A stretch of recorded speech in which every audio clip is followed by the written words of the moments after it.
Girivardhari Jasodanandana Brajajanarandhana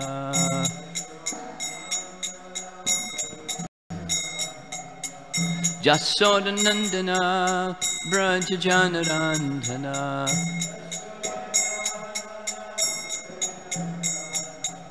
Jamuna Tiravanachadi Jamuna Tiravanachadi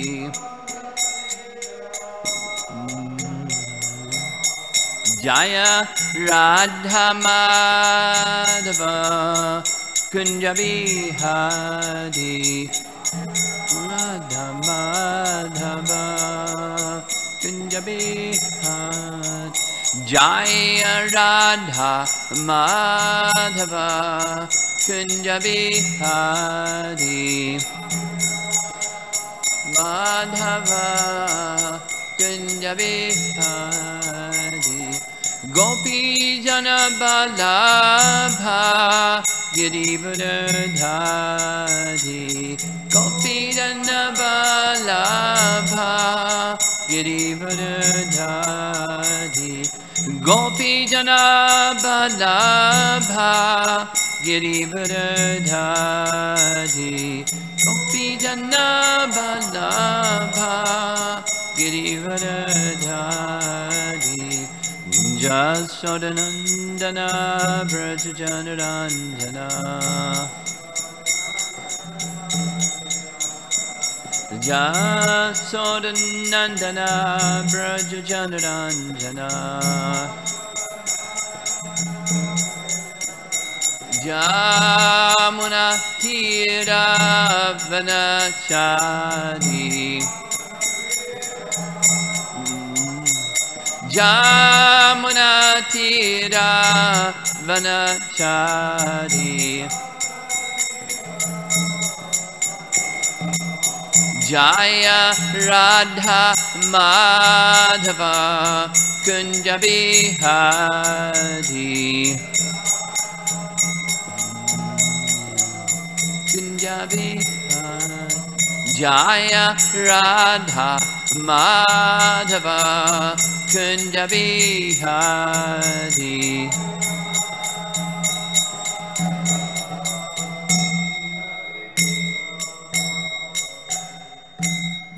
Jaya Vishnupad Paramahamsa Parivedikacharya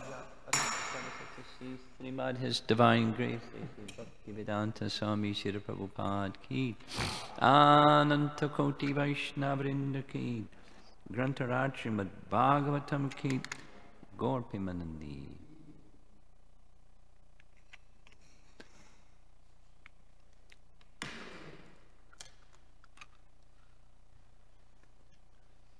Om Namo Bhagavate Vasudevaya. Om Namo Bhagavate Vasudevaya. Om Namo Bhagavate Vasudevaya. Text 23 from Canto 9, Chapter 10. Evam Shapam Danushi Sanditam Utsasarja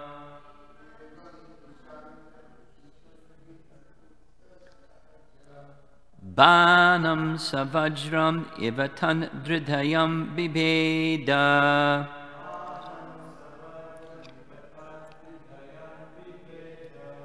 So Srigvaman Dashamukhair Napatad Vimanad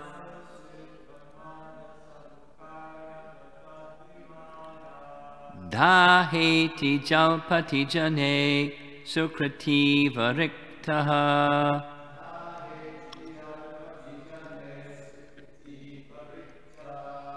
Evam Shipan Danushi Sanditam Utsasarja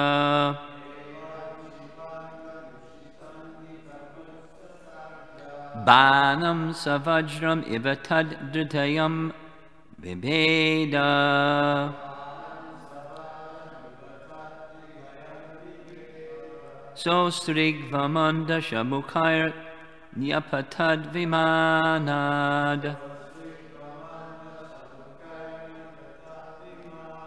Daheti jalpati jane sukrati variktaha.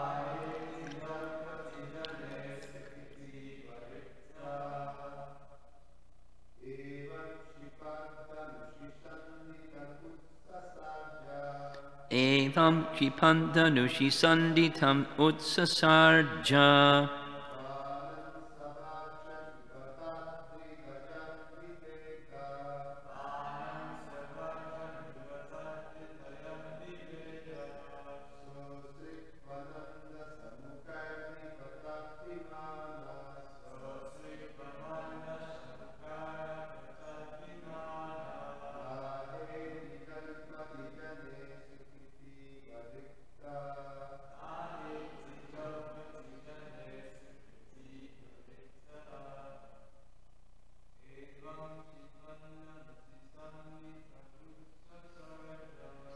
Evam shipandhanushi sanditam utsasarja. Banam savajram ivatad hridayam bibedha.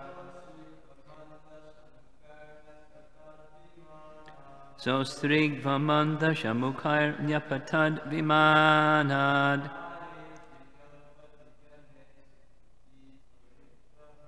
Daheti jalpati jane sukrati variktaha.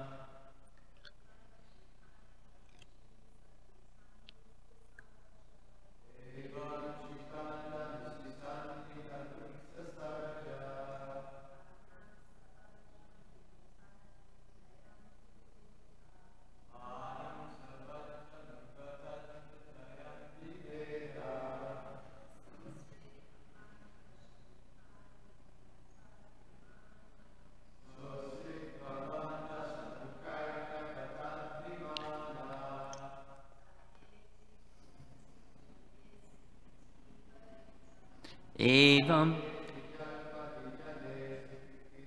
riktaha.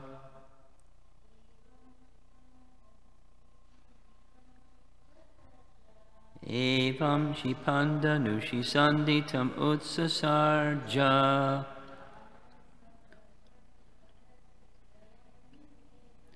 Banam savajram ivatad hridayam bibeda.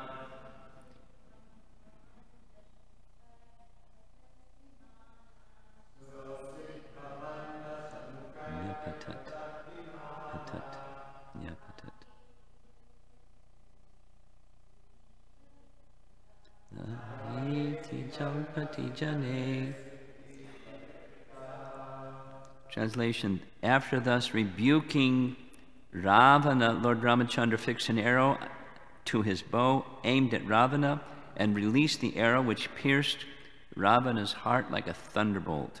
Upon seeing this, Ravana's followers raised a tumultuous sound, crying, "Alas, alas, what has happened, what has happened?"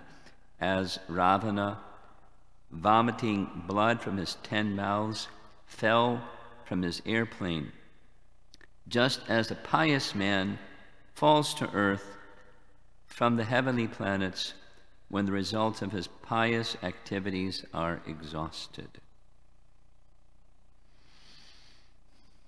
Purport by Srila Prabhupada. In Bhagavad Gita 9.21 it is said, Kshine punya marcha lokam vishanti. Translation, when the results of their pious activities are exhausted, those who have enjoyed in the heavenly planets fall again to earth. The fruitive activities of this material world are such that whether one acts piously or impiously, one must remain within the material world according to different conditions. For neither pious nor impious action can relieve one from Maya's clutches and repeated birth and death. Somehow or other, Ravana was raised to an exalted position as the king of a great kingdom with all material opulences, but because of his sinful act of kidnapping Mother Sita, all the results of his pious activities were destroyed. If one offends an exalted personality, especially the Supreme Personality of Godhead, one certainly becomes most abominable. Bereft of the results of pious activities, one must fall down like Ravana and other demons. It is therefore advised that one transcend both pious and impious activities and remain in the pure state of freedom from all designations. Sarvopadi vinir muktam tat paratvena nirmalam. When one is fixed in devotional service, he is above the material platform. On the material platform, there are higher and lower positions, but when one is above the material platform, is always fixed in a spiritual position. Sagunan samatityai tan brahma bhuyaya kalpate. Ravana, or those like him, may be very powerful and opulent in the material world, but theirs is not a secure position because, after all, they are bound by the results of their karma. Karmana daiva netrena. We should not forget that we are completely dependent on the laws of nature. Prakrite kriyamanani gunai karmani sarvasha hankara vimudhatma kartaham iti manyate. Translation: the bewildered spirit soul, under the influence of the three modes of material nature, thinks himself the doer of activities that are in actuality carried out by nature. One should not be proud of one's exalted position and act like Ravana, thinking oneself independent of material nature's laws.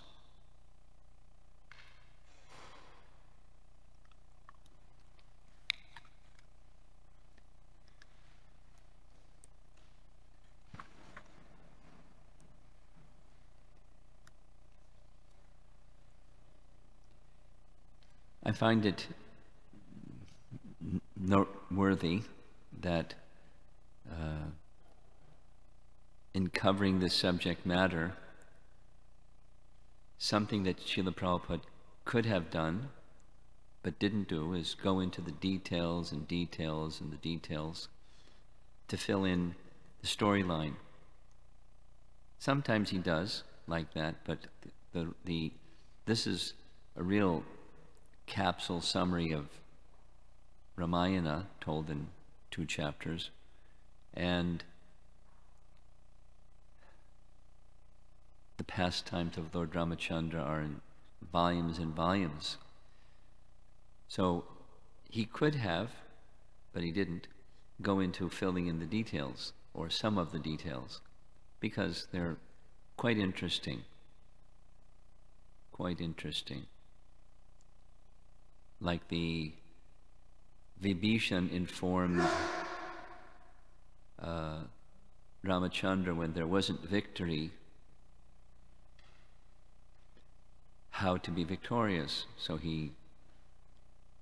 Lord Ramachandra, taking the assistance of Vibhishan, the Supreme Lord who's omniscient, took the assistance from his devotee, Vibhishan, and in so many ways took assistance from Vibhishan to understand how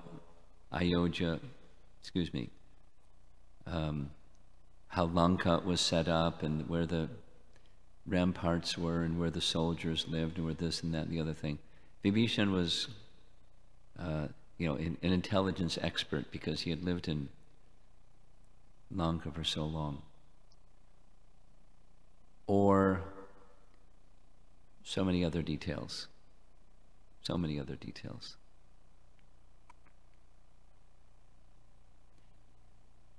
The emphasis being given in the purport as far as the storyline is concerned, is Ravana having stolen Sita. And from the previous purport and here, you can't defend the goddess of fortune. But the benedictions and the curses of Ravana play a big part in the storyline. The benedictions from Lord Shiva the benedictions from Lord Brahma made Ravana feel he's invincible. So the benediction from Lord Brahma, for example, was that he could not be killed by this one, that one, the other one, the other one, the other one, the other one. But he, being proud, didn't include human beings, and therefore Lord Vishnu appeared when the demigods went to appeal to him. There's this nice section just during the ceremony that Rishishringa was performing to have the benediction so that Dasarath could have sons.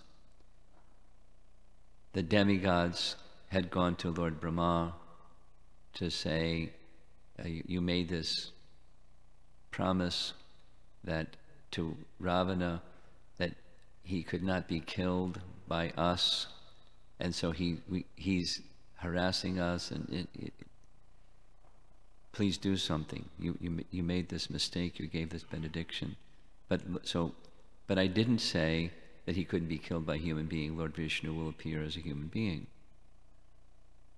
So it's in the storyline. There's details, and therefore, like for 2 classes that I've been giving in a row, the question about the human-like nature of Ram's pastimes and why are they so charming?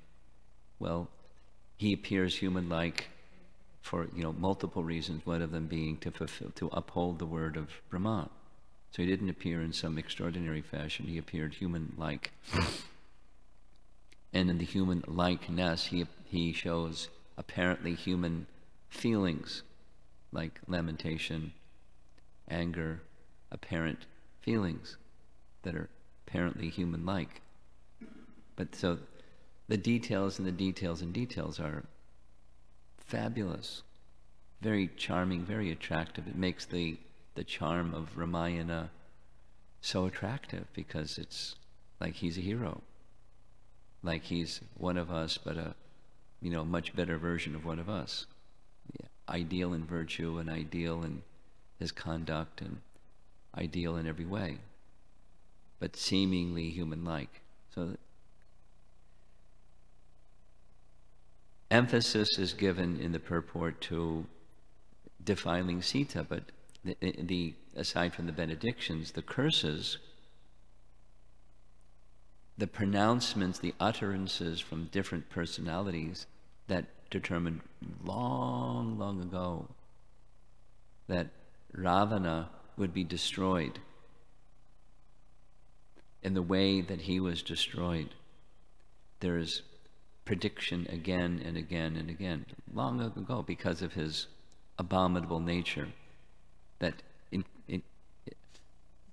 perhaps the pinnacle is kidnapping Sita, but the things that he did before kidnapping Sita are abominable. This one of them, there's so many, there's like 6 or 7 specific curses. Vedavati, who was a daughter of a great personality living in a forest as Ravana was traveling in his Pushpaka Vimana and saw this young ascetic woman sitting, and he became curious, and then when he descended in his Vimana and saw her, he became more than curious. He became overwhelmed in his lusty attraction for her, and he approached her in very explicit terms, and she in very explicit terms told him, please be peaceful and go away. He grabbed her and was ready to violate her and by her hair, and she mystically cut her hair and said, I'm now going to leave my body in mystic fire, and I will appear again, and I will be the cause of your destruction. So his violation of others. And so without this going into that, certainly Prabhupada could have done so in the Bhaktivedanta purports. And it would, it's very interesting. and charming, and it emphasizes the point that he's making. You can't violate a devotee, or you can't violate women. And elsewhere, with Bhishma Dev, even your Bhishma Dev not protecting Draupadi, you're finished. So women are to be protected, and Ravana was a women exploiter.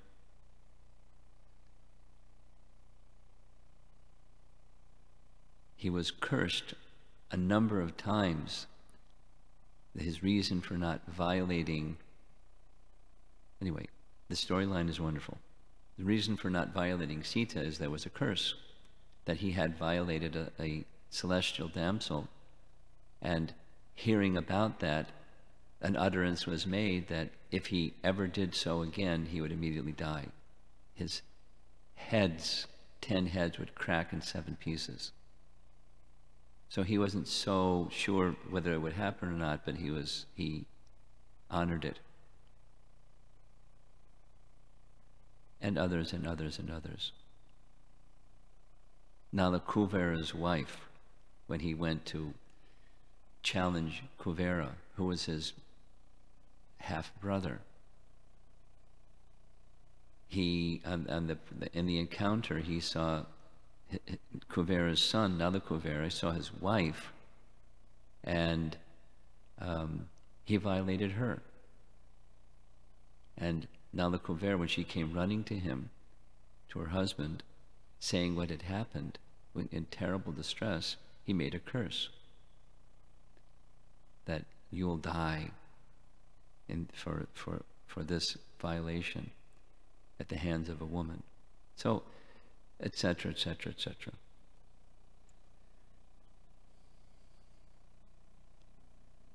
He was heinous. He was atrocious. But to cap it all off, although advised again and again and again by wise advisors,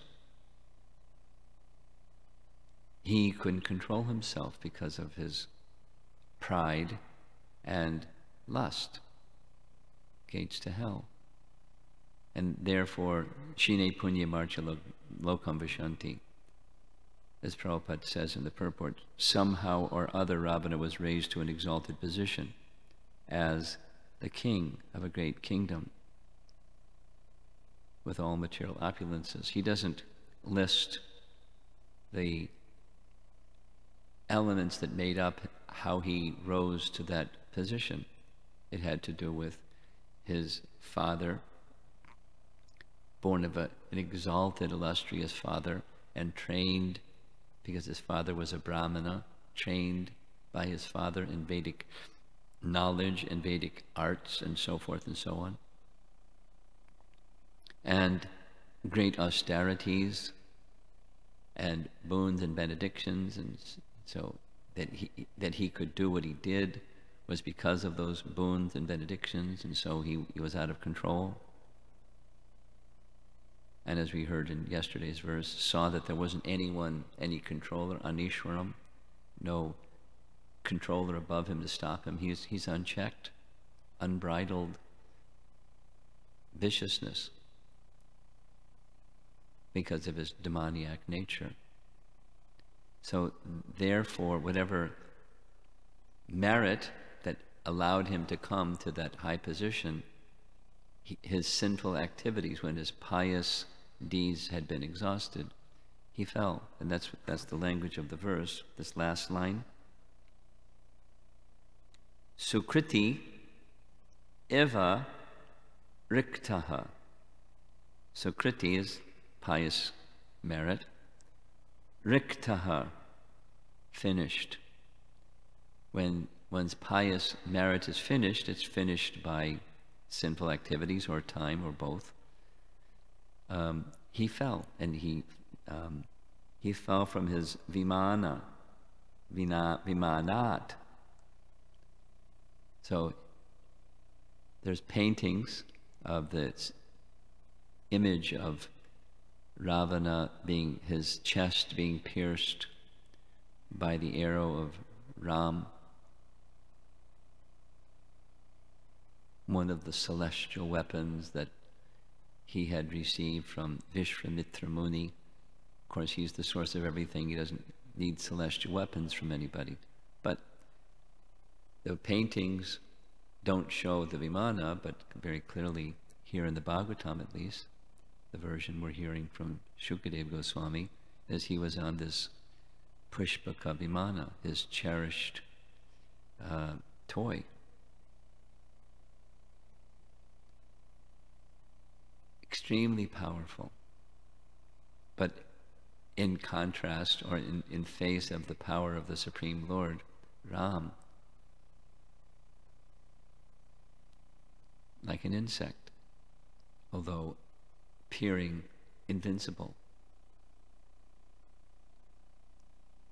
So the emphasis that Prabhupada is making in the purport is guiding us.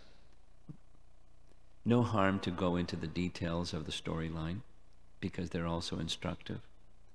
But he is just focusing on the instruction.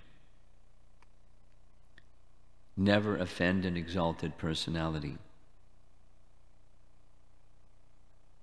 especially the Supreme Personality of Godhead. One certainly becomes most abominable. Bereft the results of pious activities, one must fall down. So, very valuable instruction. We're very, very cautious about offending exalted personalities. And then the next message is, don't take shelter of pious or impious activities. That's another Bhagavad Gita message. Abrahma bhuvana loka purna arvarta norjana. They're temporary. Piety takes one up, impiety takes one down. They're temporary. Don't simply, listening to a lecture this morning of Prabhupada speaking in London about, for the most part, people are seeking happiness, and the standard of happiness is diminishing distress and increasing sense gratification. So disturbance of the senses or the circumstances of around us is a preoccupation, and seeking happiness of the senses instead. That's the material position. So the advice is, don't fall prey to the material position, including the path of piety that enables one to go to a higher position of enjoyment and a lesser position of misery. It's a fool's paradise. It's to be advised against, because at some point, Shine Punya Marcha Lokam Vishanti. Rather, one should aspire for the spiritual position.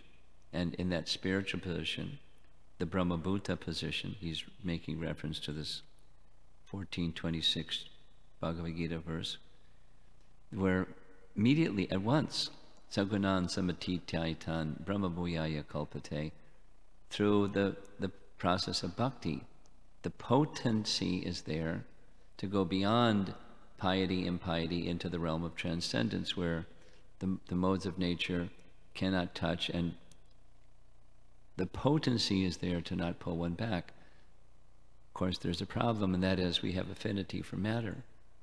That is the problem. Trying to be the enjoyer, the material spirit of trying to be the enjoyer of Krishna's energy. It's a big bungee cord holding us to the material situation. But the potency is there in bhakti itself to cut that. Chindanti kovidastasya, the knot of material affinity. So that's the advocacy. He's taking the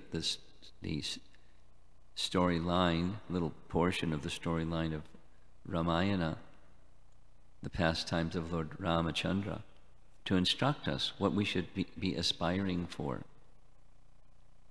to be situated in the position of bhakti, in pure devotion to the personality of Godhead. Anything else, he's writing, just following the purport, it's insecure position, where we're bound by karma, and we're bound by our affinity for matter by the modes of nature.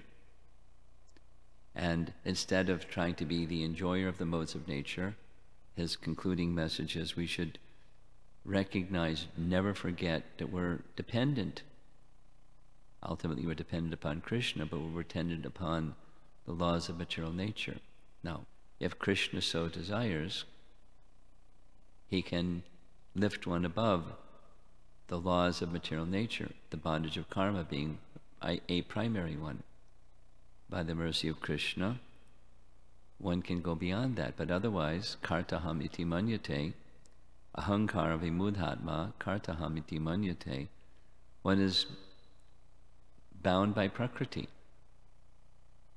thinking in terms of false ego. There was a devotee just the other day asked this question. We're the non-doer. Bhagavad Gita teaches us that we're the non-doer.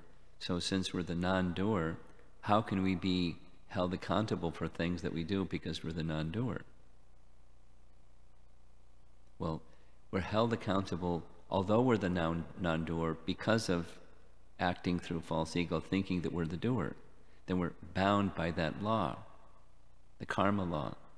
And if you let go of the mentality of thinking that you're the doer, then instead you're the instrument of Krishna, you're doing some service and making some sacrifice to Krishna. There's no karmic bondage. Same activity, different consciousness behind the activity, you're not bound. In either case, we're not the doer. We discussed this yesterday, partly the reason for going into this. Those 5 factors of action. One of them is karta. That's the doer or the worker, the performer. So we certainly have a part to play. And not only that we're there, but there's another part. We make some endeavor, cheshta. So there's 2 parts. We're there, and we make some endeavor. Supposing you're there, but you don't make an endeavor, nothing happens. You have to make an endeavor to get up and walk across the room. In order to walk across the room, for activity to happen, some endeavor. Then there's another 3 factors. But so we have a part to play, but the message is we're dependent. We can't do without the other 3. And ultimately, all 4 are under the jurisdiction of Daiva. And so the position of transcendence, the advocacy that Bhagavad Gita is teaching, and as Prabhupada is taking this opportunity of this particular event with Ravana falling from his airplane, being pierced by the arrow of Lord Ramachandra that entered into his heart like a thunderbolt from his bow, fixing an arrow to his bow and having him finished, blood vomiting from his 10 mouths, and the followers going, alas, alas, what has happened, what has happened? Well, as Ramchandra said, you're fit for punishment, I'm going to punish you, and he lost it, he lost everything. Similar to what Prahlad says about not wanting a kingdom, because although the kingdom is something that people of this world strive for, like sacrifice their life for, to become a leader of something or other, I saw within a moment that my father, Hiranyakashipu, who had all of this opulence and kingdom and power, in a moment he lost it all. So why would I want that? That's intelligent. But intelligence goes to sleep if the spirit of ahankara tells us we should try to be the enjoyer of the temporary. So it's a very beautiful, artful way of living, to live a life of devotion in whatever the situation may be. high position, low position, or any position, and accept it as Krishna's mercy and engage in trying to please Krishna as much as we can. And there's plenty of opportunity. There's plenty of tribulation. That's also an opportunity of staying fixed in the position of being in Krishna's service. I'll just end with this. There's a Chanakya Pandit saying that Badrinarayan Swami likes a lot, and that is, as yata tata, as gold is tested by fire and rubbing on stone, so the character of a man is understood through how he responds to tribulation. And there's a similar statement in relation to, it's in the Krishna book. It's almost the same, just different context, but the same idea. Where after the Bhrigu Muni story, where Bhrigu was sent by the demigods, or by the sages, excuse me, to go see who is supreme, Brahma, Vishnu, and Shiva. And Shiva is supreme because he, although kicked in the chest, a corporeal offense, takes no offense. In fact, the opposite, oh, I must have hurt your foot, my chest is very hard. I'm so sorry.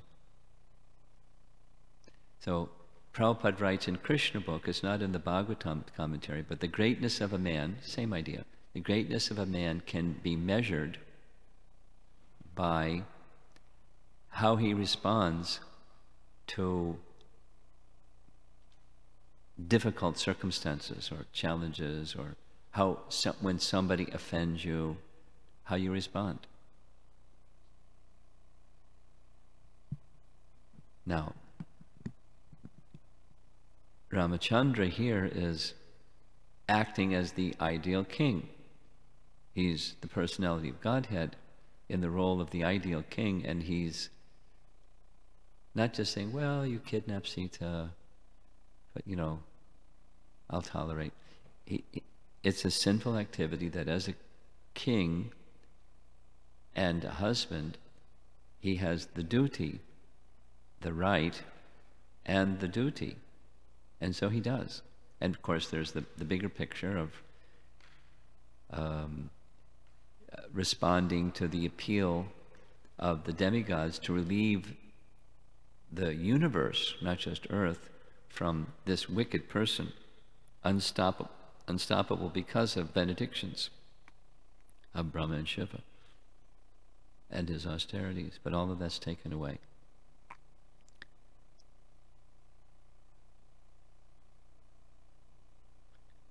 Okay, so any discussion or questions? Yes.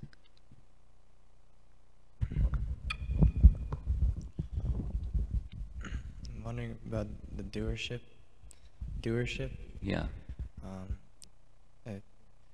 It's in the verse being under the modes of nature. Okay. You're not the doer. I'm wondering about when you're not under the modes of nature or within the realm of devotional service. There's some doership, or is there still no doership in devotional service? Your question is, in devotional service, is there doership? And if, okay. Well, a short answer is, according to the consciousness of the performer of devotional service, it depends, yes or no. In the beginning stage, there's a mix. We're doing things for Krishna. Here we are. We could be doing something else. We're doing this for Krishna. And there's something on the other side.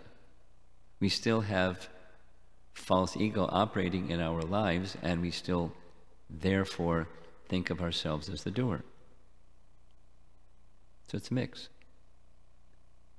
Now, I don't know if it's part of your question. What does that mean, that we're kind of bound by karma of what we do in devotional service? He didn't ask that question, but the potency of bhakti is such that it dissolves that. That's my understanding. We're not accruing further karma because we have a mix of bhakti and material consciousness going on.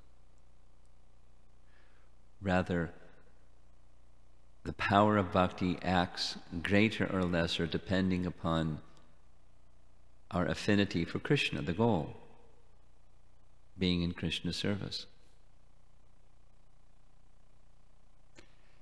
Even this verse, Brahmabhuta prasanatma nasochati nakangsati samaksarveshu bhuteshu madbhatin labate pram. It's a different verse than this one, but there's an alternating position between, let's say, somebody that comes in the door and they're not a sadhaka, but they have some, like the man that came this morning from Mangalarti, spent a few minutes, made some offering, and stayed a bit for Mangalarti. You weren't here, you were in the kitchen, and then left. 4:30 in the morning. Now, that's a special soul. And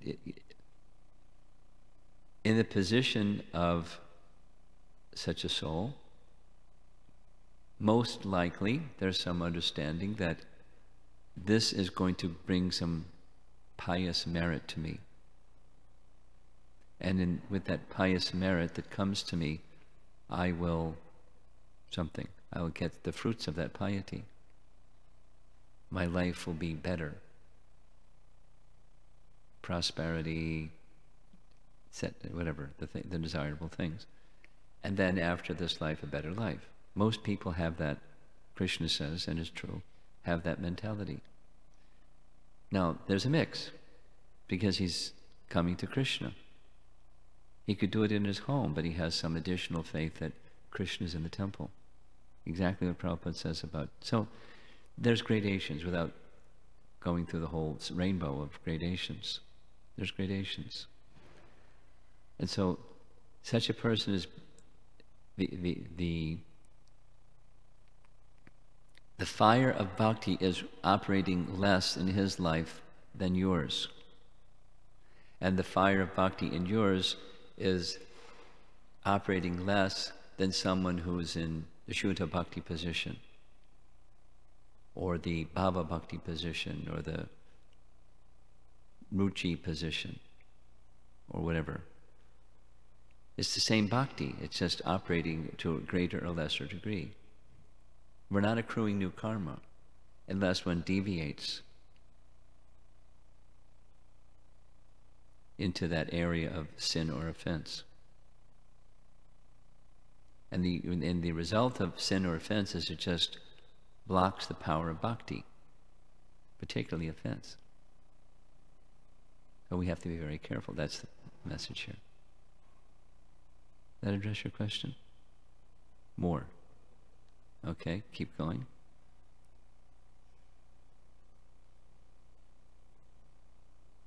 More so asking about like the pure platform of bhakti and what the purifying power, yeah. Like pure devotional service, someone who's completely purified, their perspective, as they think, like when they're doing something, is it more of like they're controlled by bhakti and then they're more of like an observer? There's no doership. They don't feel that they're doing anything. When you say they, who's they? So, a pure devotee. A pure devotee. Oh. Now ask your question again, because I wasn't sure who they were, who you were referring to, the pronoun. So, yeah, when a pure devotee is engaging in service, their perspective is more seeing themselves as an observer, and they're under the control of bhakti or the. Well, it depends on the stage. Let's take, the cowherd boys. They're not processing like that. They're not thinking of themselves as an observer. Depends on the stage of the life of a pure devotee. And let's take the position of Prabhupada. He could He did. He came to the position of a Madhyama because Madhyamas preach from the Uttama position. So his consciousness is up here, but he's taking the position of someone that's not up there. But he was able to speak in such a way that, you know, there was detachment, conscious detachment, but at the same time, you know, deeply invested in giving the gift to an audience who he knew what their problems were. So it was a Madhyama function from an Uttama position. Very merciful. Most merciful. So it depends. Now he could have just stayed in that Uttama position and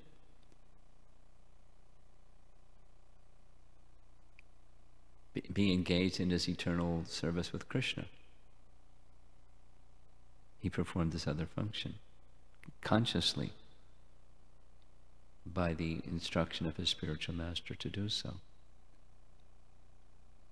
And that was the force of his life, the mission of his life, the instruction of his spiritual master, fulfilling that. And that was the power, that was the purity of his devotion. There wasn't anything else in his, you know, there was no selfishness. Just service, loving service, powerful.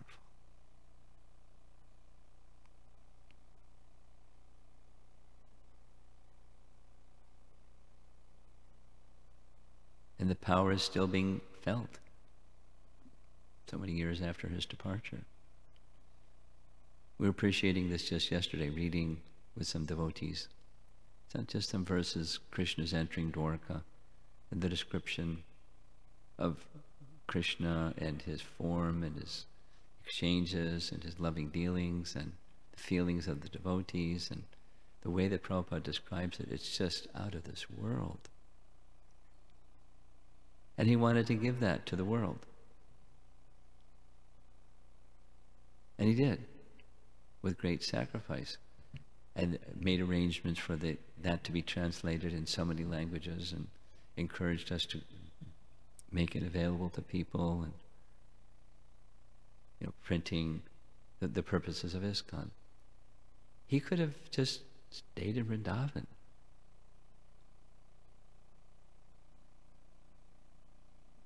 What a gift to the world from a pure devotee.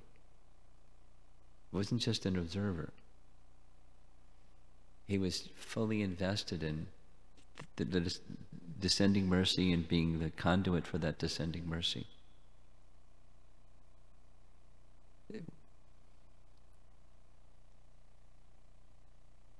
You've heard me say this before, most likely. One time Prabhupada was in Los Angeles in his room. He had just come from the airport and went to his room. So the devotees were gathered around just after his arrival, saying something to the effect that, I know that my disciples, they're always discussing my activities. Prabhupada is now in India, and these are his activities. And then he went to Japan, and these were his activities in Japan. And then he went to Australia and New Zealand, and these exchanges and those activities. Then he went to Hawaii, and now he's in Los Angeles. I know you're discussing these things all the time, but please know, I'm always with Krishna in Vrindavan. He's fully conscious. I mean, he didn't say stuff like that so often, but on that occasion he did. He was moved by love.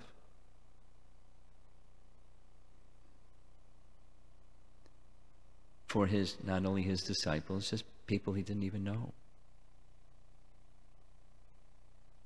Because he's a pure devotee.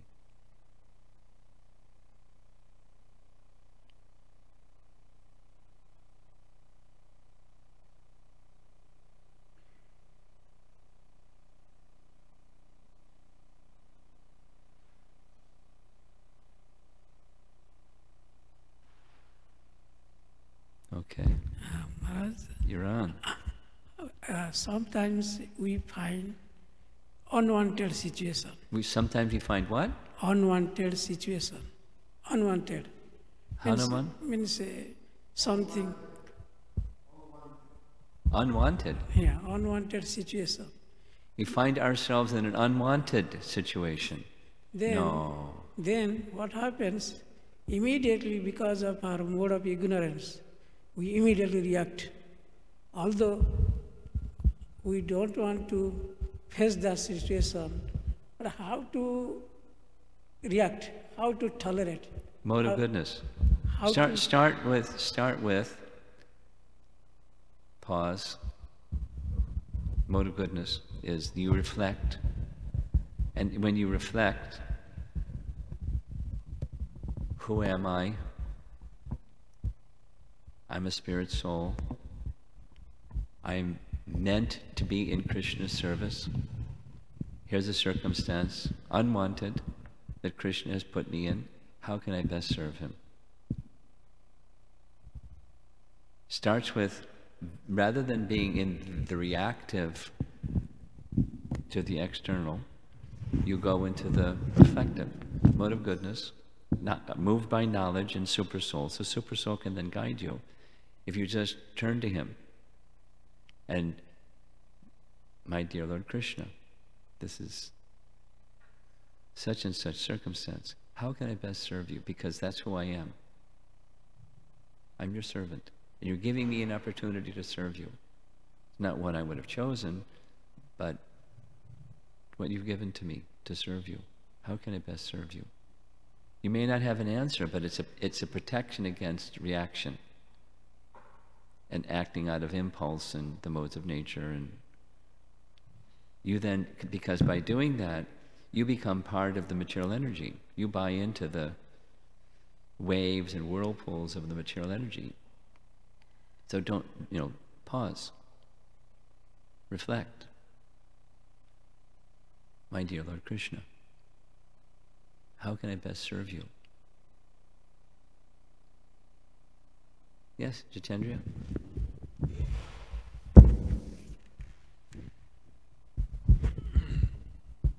Like you were saying, Hiranyakashipu and Prahlad, and I always remember that Prabhupada would say, he said, they don't see the time factor. They don't see the? Time factor. What's time fixer? Time factor. Time factor. Yeah.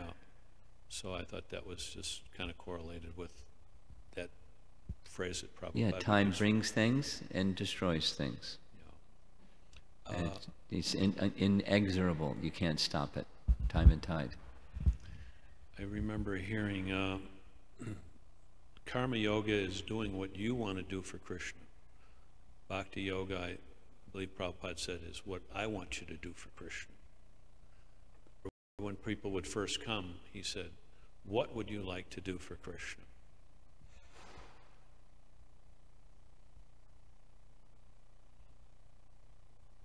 There's a little more to it than that, but that's fine.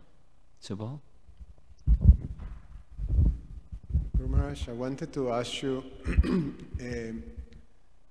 the Ramayan is a narrations of, is focused on the past tense of the personality of Godhead, Lord Ramachandra.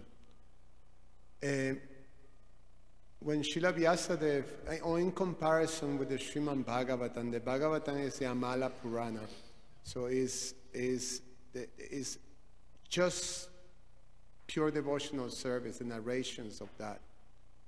Is that Ramayan has also the mixed things of Karma Kanda, Jnana Kanda, and Upasana Kanda, the devotional part? Well, I'm not sure what your question is, but there's certainly reference to those activities. Like, for example,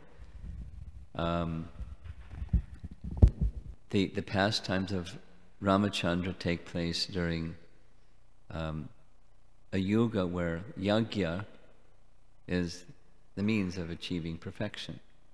And so when Dasarath who is a pure devotee, wishes to have a son, he turns to his priests to assist him. So, he wants to perform an Ashvamedha Yajna. So that's karmakanda, for the purpose of having a son. But he's a pure devotee, so why is he doing that? So is that there's elements, but when he takes that, it's not. It's with the mood of pure devotion. It's not with the mood of an ordinary person who does something that's karmakanda in order to fulfill material desire. Yeah, I was thinking more from the perspective of Vyasadeva after compiling the Mahabharata, his satisfaction and then the instructions from Narada Muni that you haven't sufficiently glorified the personality of Godhead. And then the Bhagavatam, then he instructed to compile the Bhagavatam, and the Bhagavatam then becomes the scripture that gives, that the Amala Purana, the unadulterated. So just as the Mahabharata, which also narrates, the past tense of Krishna, is not on the same level of the Bhagavatam. Can we say the same thing with the Ramayana? No. Okay. That was my question. Okay. Anything over here? Going once. You want to try? You want to think some more? Frame the question. You're not sure how to say what the question is. That's the look I'm getting.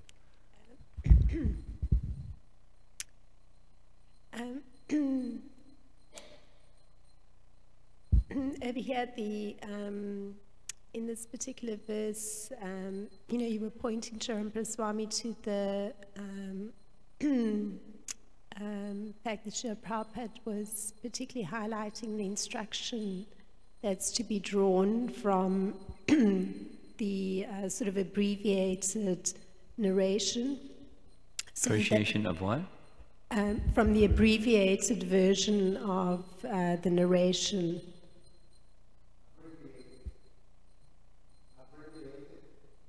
The ages? Sorry, I'll try again, Srimad Swami. You were drawing attention to the fact that in this abbreviated version of the Ramayana, Sukadeva Goswami is speaking just certain, in a much more condensed form, the Ramayana. Yes. Srila Prabhupada, and you were drawing attention to the fact that Srila Prabhupada, instead of filling in details, he's actually highlighting the instruction that comes. So in this particular case, Ravana's piety, or if, whatever pious credits he'd had, were immediately ended by his offense through the kidnapping of Mother Sita. So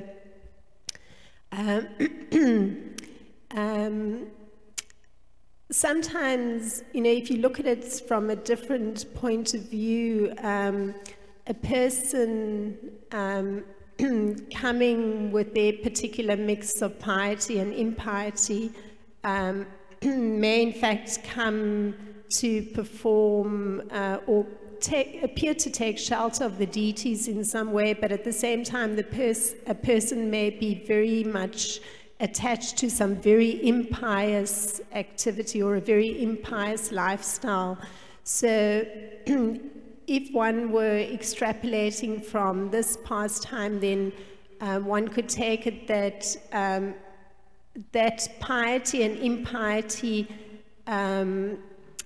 it comes to an end just because of turning to the deities, just like in Ravana's case, the piety and impiety came to an end by Lord Ramachandra's will to annihilate him or kill him. So I guess the question is,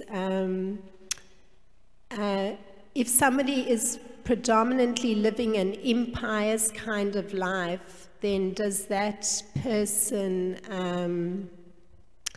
have some opportunity to still, move to a more transcendental plane just by virtue of visiting a temple?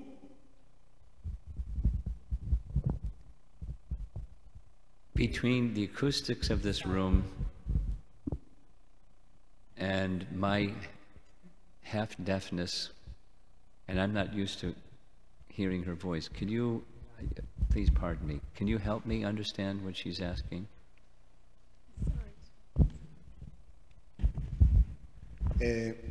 She's asking that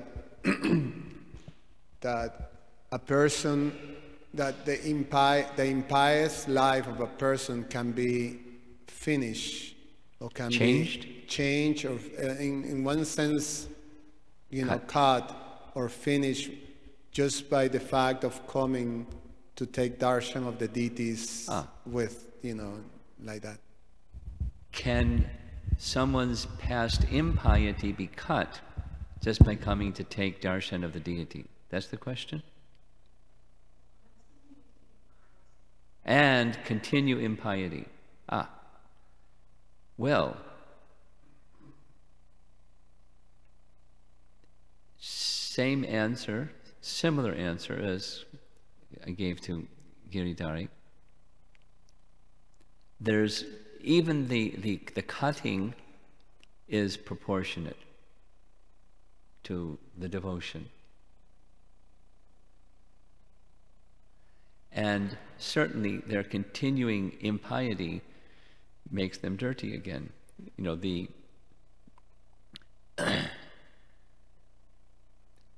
And it is connected to one of the 10 offenses, where one continues sinful activities on the strength of chanting.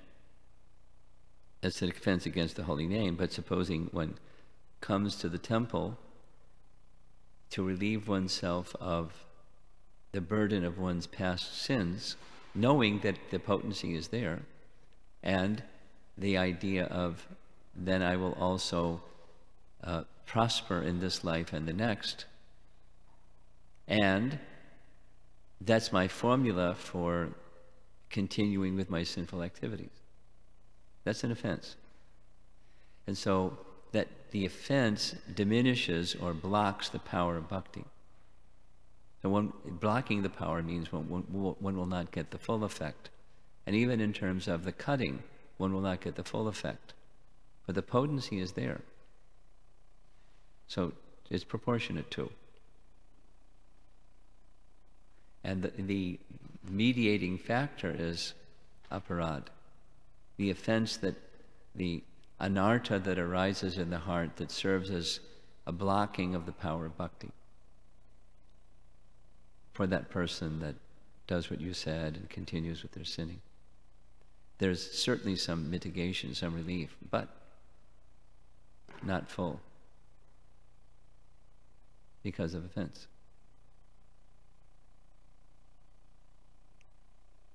And the benefit certainly is everlasting, as Krishna says in Bhagavad Gita, and little by little that accumulation of the everlasting benefit may come to the point of taking another step in the direction of, I want to get rid of this sin, or the tendency for sin. Anyway, so it's gradual, but it can be at once. So but the at once is the commitment or the explicit shelter taking in the mood of, I simply want my life to be pleasing to you.